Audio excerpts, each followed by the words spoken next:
saga des Godzilla compte aujourd'hui une trentaine de films. Pour les plus jeunes, Godzilla est l'espèce de monstre gigantesque du cuisant échec hollywoodien de Roland Emmerich en 1998, ou même le Godzilla 2014 réalisé par Gareth Edwards pour célébrer les 60 années de bons et loyaux services de notre grosse bébête japonaise. Si le Godzilla d'Emmerich est nul, celui de 2014 est une réussite exemplaire. Ce film peut prétendre et affirmer être l'un des meilleurs opus de la saga. En 2016, Godzilla Résurgence en a remis une couche pour le plus grand plaisir des nostalgiques. Mais avant d'en arriver là, que de nanars et de navets pendant 60 ans. Je ne ferai pas une liste exhaustive de la série, mais je veux juste revenir sur l'aspect kitsch de nos gros lézards et de tous les autres ersatz qui donneront suite à son existence au cinéma.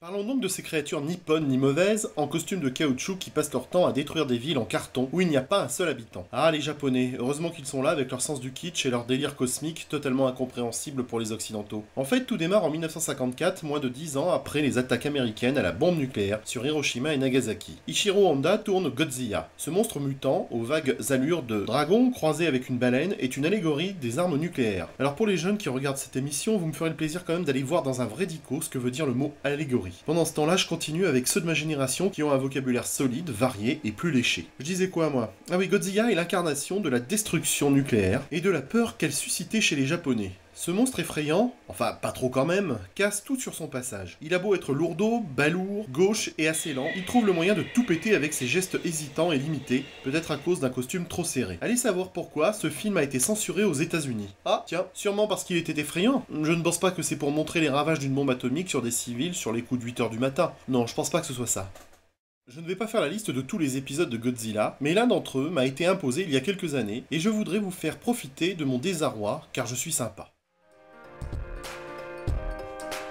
En très bon cinéphile, je me dis je vais me faire un film venu droit du Japon. Franchement ça doit être bon, je n'en crois pas mes yeux. Y a un saurien très vieux qui écrase des nippons et détruit les maisons.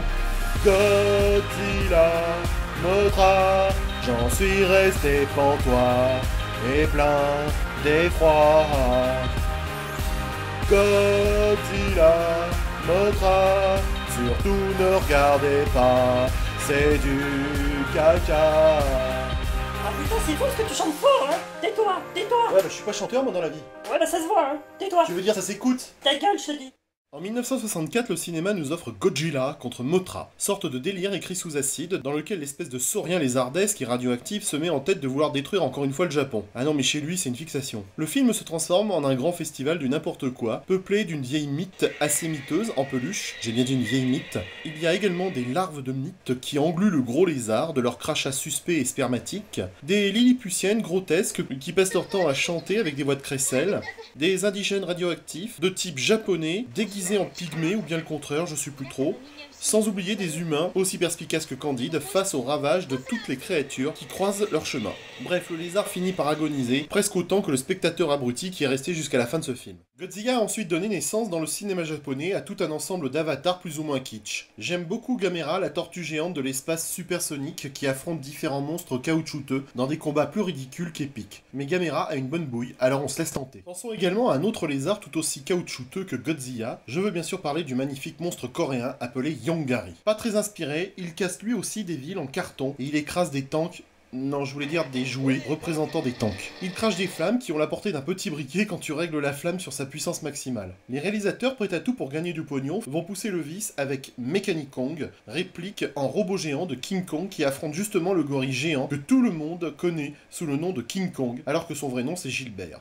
Me demandez pas pourquoi d'ailleurs. Le film rapportera d'ailleurs 11 millions de dollars et ce sera l'un des grands succès de ce genre de film. La liste est longue mais j'aime bien aussi le gentil Daigoron en 1971 avec sa bonne bouille de chat qui va se friter avec un monstrueux monstre, c'est original pour un monstre, appelé Goliath. Grotesque à souhait, je vous conseille de ne pas regarder ce film qui n'apporte rien au patrimoine universel si ce n'est des lésions cérébrales. Que retenir de tous ces monstres en caoutchouc, terreur des architectes et des concepteurs de villes en carton-pâte? Peut-être le nom du premier et unique bestiau qui donna naissance à toutes ces délicieuses kitscheries. Lorsqu'on évoque le nom de Godzilla, on pense forcément, et à juste titre, à un gros monstre lourdeau provoquant des destructions massives, terrorisant les gens qui hurlent et qui fuient devant lui, et bien évidemment, un affrontement avec l'armée, qui ne sait pas faire grand chose si ce n'est déverser une pluie de bombes sur le monstre. Réducteur, me direz-vous? Non, pas du tout. Godzilla, c'est du grand n'importe quoi, mais c'est jouissif et festif. À bientôt les geeks. Godzilla, Mothra, J'en suis resté pantois et plein d'effroi.